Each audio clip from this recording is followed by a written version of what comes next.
नमस्कार श्रोताओं, प्रस्तुत है क्षेत्रीय समाचार एकांश का कोविड-19 पर विशेष कार्यक्रम।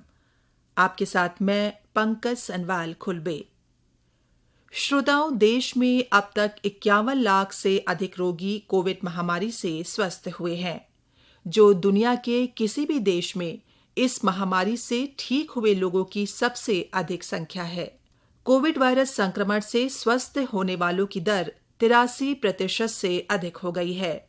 केंद्रीय स्वास्थ्य सचिव राजेश भूषण ने कहा कि भारत में प्रति 10 लाख आबादी पर कोविड मामलों की संख्या विश्व में सबसे कम है। उन्होंने कहा कि हाल के दिनों में स्वस्थ होने वालों की संख्या नए मामलों की संख्या से काफी अधिक रही है, जिससे दोनों के बीच अंतर बढ़ता जा रहा है।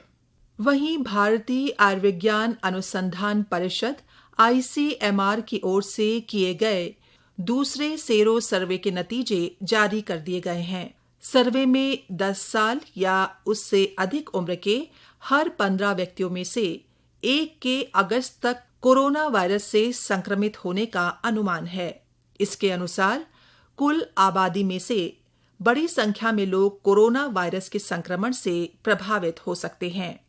ICMR के महानिदेशक डॉक्टर बलराम भार्गव ने बताया कि 17 अगस्त से 22 सितंबर तक 10 और उससे ऊपर के 29,000 से अधिक लोगों के बीच सर्वे किया गया, जिनमें 6.6% लोगों को पूर्व में कोविड संक्रमण के लक्षण दिखाई दिए।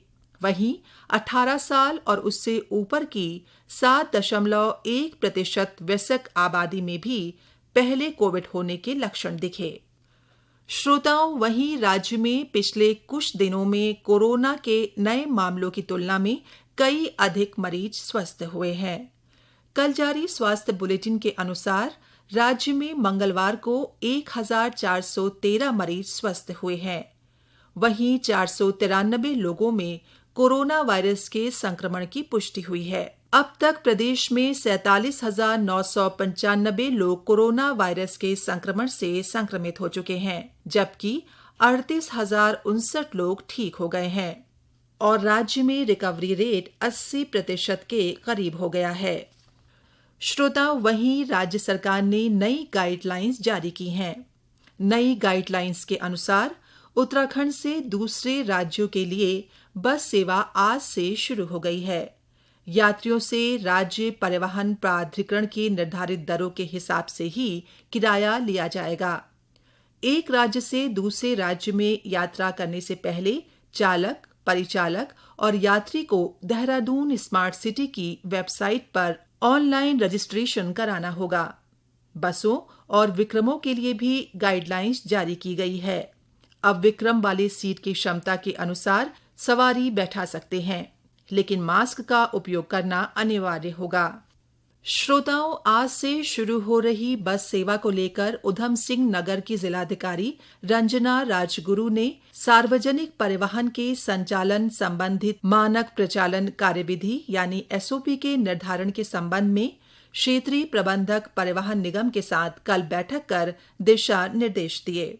जिलाधिकारी ने कहा कि संचालन से पहले बसों को अच्छी तरह से सैनिटाइज किया जाए।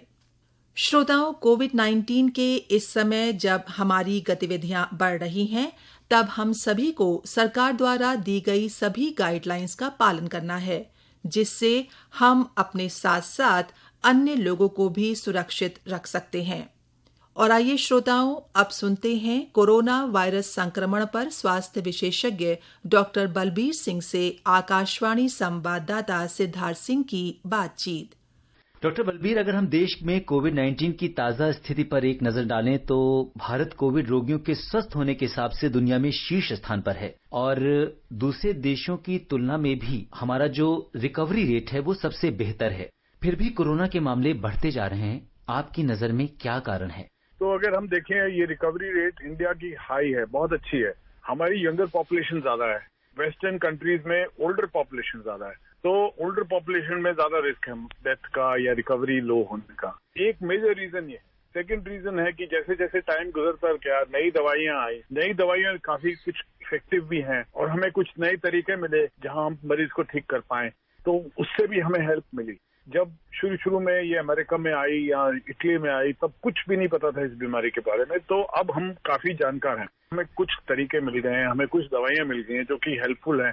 कुछ डेटा आ गया है स्टीरॉयड्स पे, फैविपिराविर पे, रेमडेसिविर पे, जिसने हमें बताया कि मरीज कैसे रिकवर कर सकता है। तो ये दूसरा कारण है। तीसरा कारण जो शायद करेक्ट है कि नहीं है मैं नहीं जानता, करेक्ट है, बट पार्शियल इम्यूनिटी आ जाती है। जब हम घूमते हैं इधर उधर, लोग कांटेक्ट होते हैं, तो थोड़ा सा इम्यूनिटी बढ़ जाती है बॉडी में, which is reflected by antibody studies हुए हैं दिल्ली में कि 25% ऑलरेडी इन्फेक्टेड है और उनको पता नहीं चला। तो अगर एक बार इन्फेक्ट हो जाता है, पार्शियल इम्यूनिटी आ जाती है, तो वायरस से रिकवरी बड़ी फास्ट होती है। तो ये कुछ कारण है जिससे रिकवरी रेट हमारे देश में बहुत ज्यादा है। और डॉक्टर बलबीर, आपका कार्डियोलॉजी में 3 दशकों से भी ज्यादा का अनुभव रहा है। हमारे देश में डायबिटीज और कार्डियक मरीज काफी तादाद में हैं। ऐसे में इन पेशेंट्स को क्या सावधानी रखनी चाहिए? इस समय जो समझता हूँ पॉपुलेशन जो हाईएस्ट रिस्क पे है वो डायबिटिक्स है, हार्ट पेशेंट्स है और ओल्डर पेशेंट। 3 ग्रुप्स हैं जो बिल्कुल हाई रिस्क पे हैं। तो मैं जब तक वैक्सीन नहीं आती उनको एक ही रिक्वेस्ट कर सकता हूँ, आप बिल्कुल कोशिश करें। काम करना जरूरी है, सबको बाहर जाना भी पड़ेगा काम करने के लिए, नहीं तो इकोनॉमी ठप हो जाएगी, आपका घर रोजगार नहीं चलेगा। मास्क एक वैक्सीन है आपके पास, हैंड सैनिटाइजेशन, हैंड वॉश एक वैक्सीन है, जब तक वैक्सीन नहीं आती उसको पूरी तरह से यूज करें। मैं बहुत दुखी होता हूँ जब मैं देखता हूँ लोग मास्क तो लगा हुआ है लेकिन गले पे, तो समझना बहुत जरूरी है कि वायरस अटैक कैसे करता है। ये ऐसा चोर है जो घर के ऊपर के दरवाजे से आता है। घर का ऊपर का दरवाजा क्या है? नाक, गला, आंखें, ये ऊपर के दरवाजे से घुसता है और फिर अंदर जाके पूरे घर को तबाह कर देता है। तो अगर हम घर के ऊपर के दरवाजे बंद रखें तो इसको चांस ना मिले घुसने का। तो मैं कहता हूं कि एक मास्क बहुत ही इफेक्टिव वैक्सीन है, इसको यूज करना नहीं। डॉक्टर बलबीर, अगर हम कोरोना संक्रमण के मरीजों को देखें तो इस वायरस का असर अलग अलग व्यक्तियों पर अलग अलग पड़ता है। किसी मरीजों में ऑक्सीजन सैचुरेशन लेवल हम देखते हैं अचानक कम हो जाता है, वहीं उसी परिवार के दूसरे सदस्य अगर संक्रमित हैं तो सीवियरिटी उतनी ज्यादा नहीं होती। क्या कारण है कि इतना जो वायरस का बिहेवियर है वो हर व्यक्ति में अलग अलग आता है?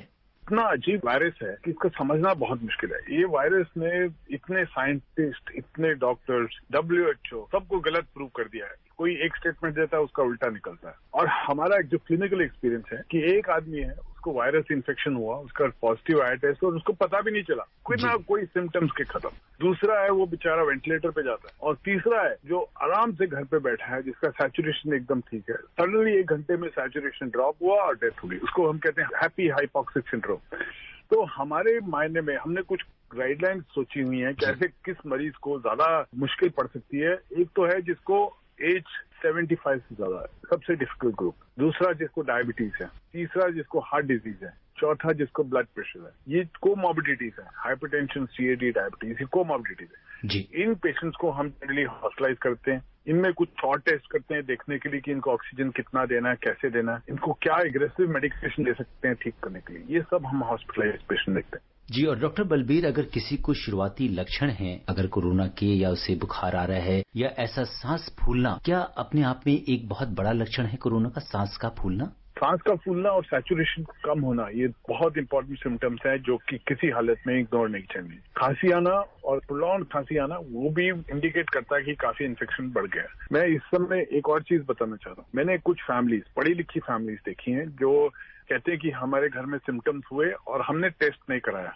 मैंने क्यों नहीं कराया टेस्ट तो कराना बहुत जरूरी है। कह रहे हमने इसलिए नहीं कराया क्योंकि बाहर आके वो एक रेड प्लेट लगा जाते हैं, तो फिर पूरे हमारे मोहल्ले में हमारे साथ कोई बात करने को तैयार नहीं होता और हमें बहुत बुरी नजर से देखा जाता है। तो कुछ पढ़े लिखे लोग ऐसे करते हैं, लेकिन ये बहुत ही गलत है क्योंकि आप अपने आप पे रिस्क ले रहे हो। अगर आपको डिटेक्ट हो गया कि पॉजिटिव हो तो कम से कम अर्ली ट्रीटमेंट से आप बेनिफिट कर सकते हो। तो ऑक्सीमीटर उनके लिए है जिनका टेस्ट पॉजिटिव है या फिर जिनका सांस फूल रहा है, क्योंकि जैसे ही सैचुरेशन डिप हुआ इसका मतलब आप हॉस्पिटलाइज हो जाइए। कितना सैचुरेशन डिप हो, अगर किसी का सैचुरेशन यंग है तो 93 से कम, ओल्डर है तो 90 से कम, इमीडिएट इंडिकेशन है एडमिशन की। थोड़ा सा बारिश का भी मौसम है और जिस तरीके से एक आम फ्लू भी फैलता है और कोरोना में, तो दोनों में विभेद हम कैसे कर सकते हैं, कैसे हम डिफरेंशिएट करेंगे? देखो ऐसा है कि फ्लू और कोरोना में कुछ सिमिलैरिटीज हैं, कुछ थोड़ी बहुत डिफरेंसेस हैं। तो as a physician, as a doctor, हम इसको कहते हैं फ्लू लाइक इलनेस, कि जैसे फ्लू है,